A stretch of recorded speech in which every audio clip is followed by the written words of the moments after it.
Everyone, and welcome to episode 8 of the Purple Hyacinth. And today we have Meg and Hadzy, and I'll let you girls introduce yourself. Hello, my name is Hadzy. You probably see me lurking around in the Discord because I'm active there a lot. I draw, I write, I script, I basically do a lot of stuff. Yeah, it's my first podcast and I'm excited to be here. Hi, I'm Meg, been on a couple podcasts and excited to do another one. It's always enjoyable. Yeah, and you have signed up for a lot, which a lot of people have. So this episode is called Challenging Choice or Choices. And last episode ended with Lauren kind of sort of trying to tell Hermann about what really happened last night, but Hermann rebuffed her, alluding to her mistake. And this is what she's mulling over as she's standing outside this elegant Ardhalis police department. You see her hunched over, leaning against the wall, looking down, kind of looking defeated. And she thinks to herself, it's been over a year and they still think I'm unfit for duty. And she just has like a shadow over her, which the shadow actually does come from a person, which we'll see. But it's definitely reflective of her mood. And now, who is this shadow? The shadow actually comes from a very sunny person. It's Kim. And Kim says, "Hi, Lauren." And Lauren brightens up. She's like, "It's Kim." And Kim notices Lauren's feelings. And she says, "Herman's being a jerk to you again, huh?" And one thing, it took me a second because I was like, wait, does Kim have 2 different color eyes? But it's just her blue hair falling over her gold eye, I guess. So they both have golden eyes. I like the unique eye colors in these. Like, you don't see people with gold eyes, I don't think. Yep. Yeah, there's people with purple eyes, I think. Yeah, violet. We've got violet eyes, although that is actually an actual thing. It's a medical conditioner. I know Alexander Hamilton had like violet eyes. Really? I didn't know that. Yeah, so it's rare, but it happens. I also just like the overall sunny lighting of this episode. It's really nice. Like, it feels so fresh and relaxing. Yeah, the lighting is, I think, one of the strengths of this whole story. I wish like I could light as well as this. Like here, it's sunny and relaxing, like you said. In other places, it's somber, it's dramatic. It's just beautiful. Yeah, watching the streams and how she does the art and everything like that, and she does it so fast, like, and you can see all of a sudden the shadows, the lighting on their faces, and she does it like that, and that's talent. I can't fathom. Yeah, and Kim, being a good friend, says, Lauren's like, "Oh, don't worry, nothing happened." And Kim is like, she's like, I don't need your weird ability to know you're lying. So Kim knows about Lauren's ability. This is established early on. And so far, I don't think it's come up much in the story, but I'm assuming it will. Like the fact that Kim knows. So, yeah. I mean, sorry, go ahead. It's another strong point in this episode, or at least in this panel, is that it really shows how deep and strong Kim and Lauren's relationship is. Like, they can depend on each other, which I think is a really sweet thing in this episode. Yeah, I mean, and supportive friends. Yeah, it's just, one thing I really love bouncing off of that is with Kim, especially as we're in the early chapters here and we're still in the stages of establishing the characters, and we aren't, as the reader at this point, we're not super aware of who these characters are. We're still learning about them. And I love it when certain character traits are constantly hammered home. For example, Kim's constant, like up to this point, she's always super silently, quietly observant. Like, she's a loud person, but from certain aspects and not so much others. Like in that last chapter, we saw her watch Lauren go after Hermann out of the room. And Kim saw it and she noticed it and she was just like, don't, but of course Lauren was already gone. But she sees it and she's got a big tender heart, arguably larger than Will's, I think. But I love it when that characterization is constantly hammered home. That's great to see. And female friends and friendship in general is just extremely important for human being psychological health. So a lot of times people tend to focus on romance, but friendship is essential. So Lauren is like, clearly a little uncomfortable at Kim's perceptiveness. And she's like, well, the captain thought it opportune to remind me of my mistake again today. But she kind of fails to say, why. Kim says like, oh, I don't understand why they're being so rough on you. Lauren is neglecting to say what she said that prompted this harsh response from Herman, but okay. And she says, it's not like you're the first person in this department to ever screw up, yet Herman's singling you out like he never has anyone else. And she has this little grumpy expression on her face, which is really cute. But Lauren does take responsibility. She's not completely, we see she sometimes takes too much responsibility, often takes too much responsibility. She takes responsibility for an attack that was not her fault, and for, the death of her friend, which was not her fault. But it's nice that she takes responsibility for something she did actually do. And she says, I suppose I gave him a good reason to. Now, Kim brings up something that is useful information. She said, then why isn't your uncle helping you? He's the chief of the police. This has gone on long enough. But Lauren correctly says, come on, Kim, I can't take advantage of Uncle Tristan's position, which we would expect no less from our independent Lauren, but it's nice to have confirmation that she does not want to be nepotistic.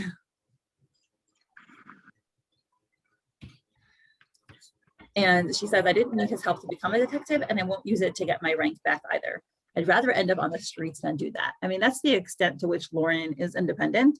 It definitely comes across in all her other behavior, where she does not want to have other people helping her. And again, sometimes a little too excessively and to her detriment. It really shows her character as a person, and that, like you said, she takes a lot of responsibility. But what's really good about her character is that she actually admits that whatever she did a year ago was not correct.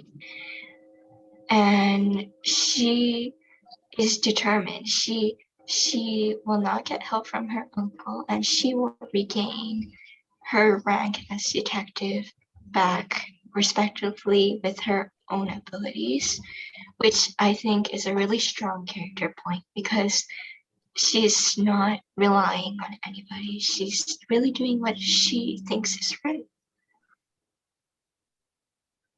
And I think we might have discussed this in a prior podcast. I honestly can't remember, but that's true. She's, like you said, Mindy, she's extremely independent, but as much as this can be a strength for her, especially when it comes to taking responsibility for her own actions and, wanting to get back her rank on her own, Lauren has a common theme of doing everything on her own. I don't think she knows how to ask for help, honestly. She takes everything onto herself, and as that can be a strength, but it also can be a really big weakness, because honestly, we're not designed to take everything on by ourselves. We're designed to also depend on the people that we love. And I don't think Lauren knows how to do that. Definitely. And I actually think just from where we're at now, she's learned to do it a little bit more, which is great, in a surprising manner or with a surprising person. Not giving anything away here, but I think everybody knows what you're hinting at, but it's okay. So Kim recognizes that. She knows her friend, and she says, I know you would. And it's their loss anyway. Thanks, Kim. See you later. Please try not to terrorize the poor sods in the shooting exam. And Kim, of course, laughs it off. She's like, terrorize? I don't even know what that word means. See ya, Lauren. And it's very cute. They're just being cutesy and, going away to their respective duties. And Kim has this very cute vignette where she puts on her cap and then puts on her cool dude sunglasses and instantly transforms into a very terrorizing, unlike contrary to what she claimed earlier, instructor. You see her shooting a gun, her hand is like in motion. The poor people behind her are just outlined in white. They're like ghosts. They look terrified. There's bam, bam, bam. She hits the target precisely 3 times with like barely any indication that there's more than one bullet. Clearly very, very skilled and has a great aim.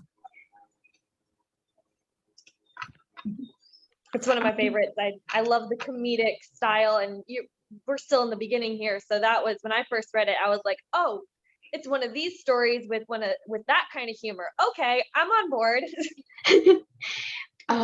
This is actually this panel of Kim terrorizing the poor sods. It's actually my Gmail background for like 6 months or so.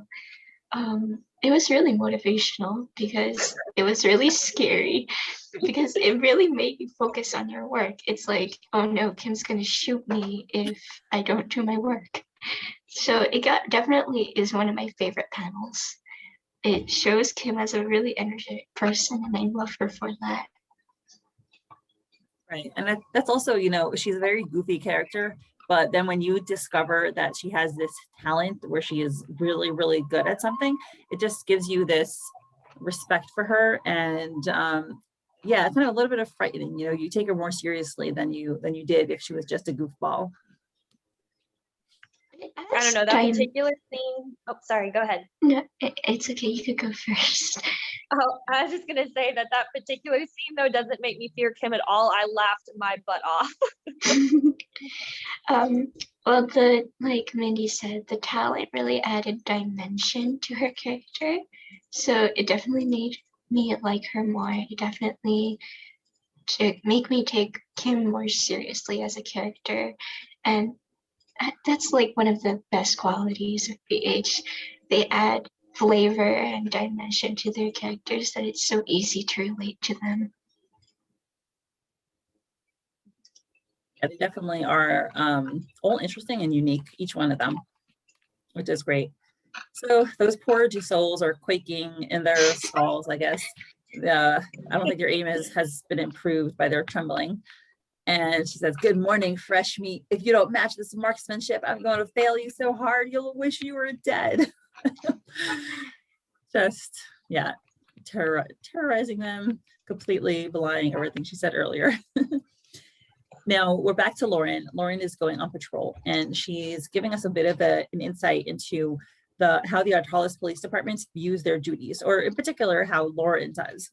And she says, "In the exercise of our duties, we left behind the personal, the political," and you know, you see her just putting her jacket on, getting her mask out, "the subjective.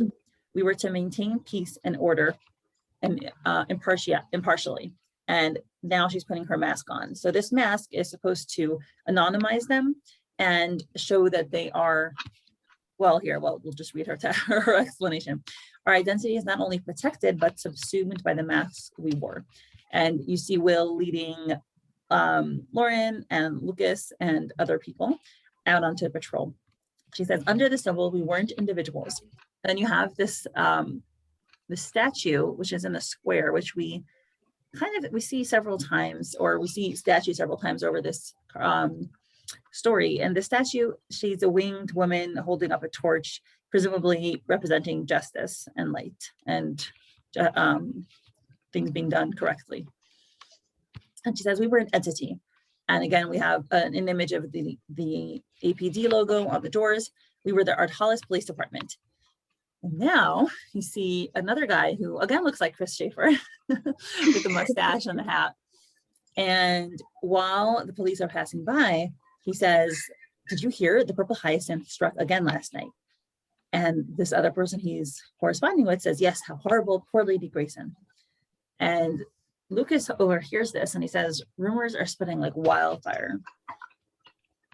And Lauren gives us some insight into something that happened, which we're gonna connect it to what she's been mulling over since the morning. She says, "Once I made the mistake of forgetting the mask."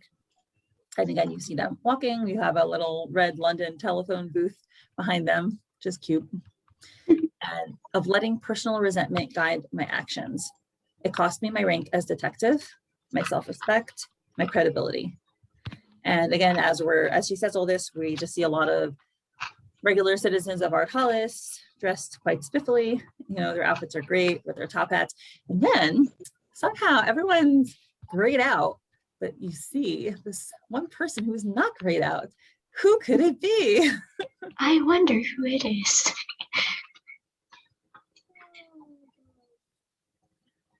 Lauren, you know, behind her mask, just like gives a look.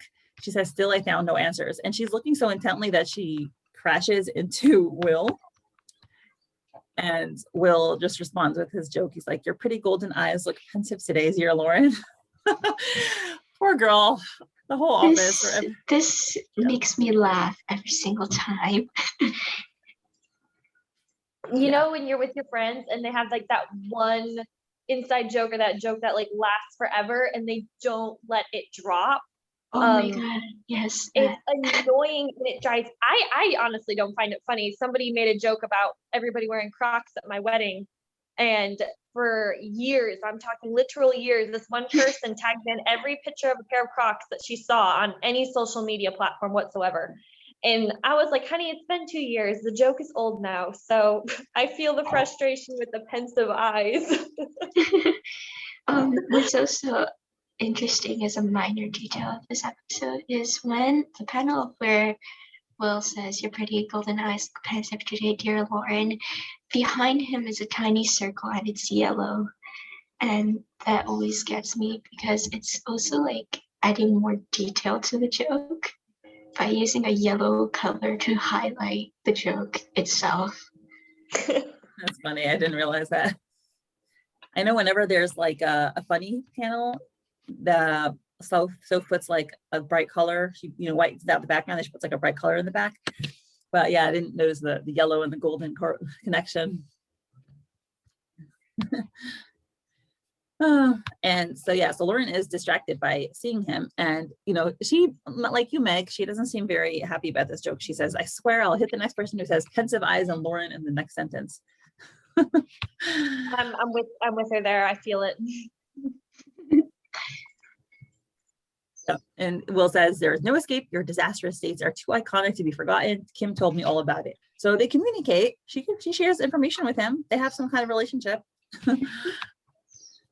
Even if it's just to make fun of Lauren, who does not seem too pleased. But Will, in addition to Kim, Will also has picked up that something is bothering Lauren. He says, may I ask what's on your mind? He goes from joking, which, you know, sometimes can be irritating, to actually caring about her. And she says, and he tells her, you barely uttered a word since we left headquarters. You look like you're plotting a murder, which not that far from the truth. I'm plotting with a murderer. And he's like, be careful, Grumpy Cat might get jealous. Grumpy Cat's like, I can hear you, Hawks. But Lauren, of course, denies anything because she doesn't like to share. She probably wouldn't like to share even if it wasn't involving the Purple Hyacinth, but especially since it's involving the Purple Hyacinth, she just doesn't know what to think. And she's in a lot of conflict. And she says there's nothing to worry about, Will, really. If they could hear lies, Lauren's text would be in red. And meanwhile, Lucas behind him, just like, I'm plotting your murder. So the panels really show, like, I know I keep repeating this, but like in the first early episodes, they really show how strong Will, Lauren, and Kim's bonds are. Like as friends, they're like inseparable. One, Kim and Will could notice if Lauren is thinking about something, is feeling glum, and they can make her feel more at ease. And you could see that Lauren doesn't want to involve her friends. She doesn't want to make them worry. And it's really heartwarming to see these panels come to life. Another dimension, right? That she doesn't want them to worry, but you know, withholding information from people sometimes will make them not worry in the short run, but will give them a big headache later on in the long run. Which again, I think is another major theme in this story, where people withhold information and it just comes back and shoots them in the foot later. Well, I think lies and distrust in general is a big theme for the story because it's layered in there subtly. obviously she can hear lies, so that's a big part of it. But the actual themes of like what is truth and what is right versus what is wrong versus what's accepted, and then and what's, you know, deemed appropriate by society, all of that's layered in there, and I love the layers. I love it. But she denies it. She's like, I'm just a bit tired. I didn't chug 2 liters of coffee like you did this morning. And her words are interrupted because she sees a man who has gotten himself up on the statue of justice. He's kind of like hugging her behind the wings. There's a crowd gathered around him. And the crowd is mumbling about the Purple Hyacinth. They're like, did you hear about the pH last night? It's terrifying. And the man, you know, yells for attention. He says, hear me out. It's already been 10 years since the Allendale train tragedy. The police still haven't found anything. And he's riling the crowd up. Lauren is observing. He says, you can count on your fingers the numbers of active Phantom Scythe members they've neutralized. And last night, the Purple Hyacinth reappeared. And at this moment, who do we see? We see our actual Purple Hyacinth just standing there watching him. Dum, dum, dramatic music. This guy has some nerve. Oh my gosh. And the man I think that was my first genuine oh crap of the series when I was reading it. I was like, shoot, okay. Bold. This guy is bold. And the man continues, is this really the protection our city deserves? And not only does he have the nerve to appear there, one wonders if he like followed Lauren outside of her, you know, police department. He goes and he looks at Lauren now. With that face, somebody said punchable face. I'm not really into punching people. I don't know, maybe it's not punching, but like, that arrogant face. And, you know, people are saying he's right. We deserve better. Lauren is just shocked. We see her eyes underneath her mask. She is wide-eyed, disturbed, and we have a close-up of his eyes, and his eyes are like intense and kind of challenging. Like, I'm here. What are you gonna do about it? That's sexy. What?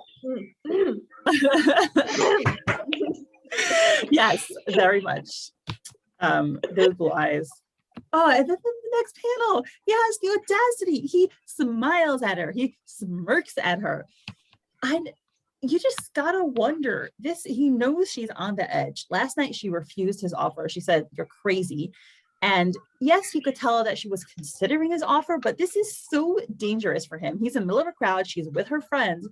She could just like put out him in a second. And I guess he has a high faith in his abilities to escape if needed. Or he's just convinced that Lauren is that obsessed that she won't say anything. What do you think? Or maybe that can, oh, sorry, Hadzy, you go first.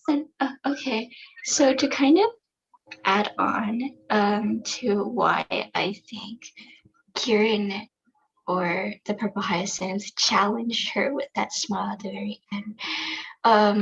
At this point in the last episode, when they had their conversation, so that would be episode 3, he already kind of opened her eyes, like, quote, the police must despise the Phantom Scythe. At this point, she could hear the lies, and he knows that she can hear the lies. So he kind of opened her up. He's challenging the world on her views of how the world looks like right now. Because everything she thought was true is actually false. For example, like that in episode 3, all police officers despise the Phantom Scythe is a false statement, because we already know that because it's in red. He's challenging her in an indirect way that would hopefully push her to take his offer, because that's, I think, why it's called challenging choice. And she can't exactly apprehend Kieran in the right square because of the APD motto. They're supposed to, when doing work for the APD, they can't act on their own personal views or actions. They because what they do reflects in the end, it's not an individual act, it's the act of the Ardhalis police department. That's a really good take. I don't think I've thought about it from that angle before. But so what you're saying is like he was depending on those seeds of doubt that he put in her the night before to make it even harder for her to, you know, act on what she would normally do the following afternoon. It makes you wonder how much he actually planned, like you said, Mindy, that meeting in the courtyard. It's interesting. That's also, you know, knowing whether that meeting was planned or not is definitely one of the mysteries that's still haunting us till today. I don't know if we'll ever know, honestly. Well, that would be disappointing, but okay. I don't know. I don't know how much is, you know, made to be coincidence in this story, or how much is going to be found out that was actually on purpose. I think that's one of the upcoming twists, but I have no idea, honestly. So who knows? We never know. That's the exciting thing about mystery. Yeah. Well, I have to say, ending the chapter on that face is quite a treat. Yeah. Imagine just like reading that episode and the next episode wasn't out.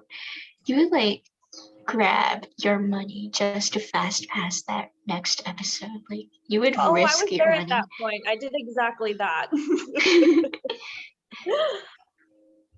Yeah, there's I think right now there's basically two. I fast pass for Midnight Poppyland and for Purple Hyacinth, and then occasionally I read other ones, and then occasionally when I get very, you know, excited by a chapter, then I fast pass, and then I wait a few more weeks to catch up.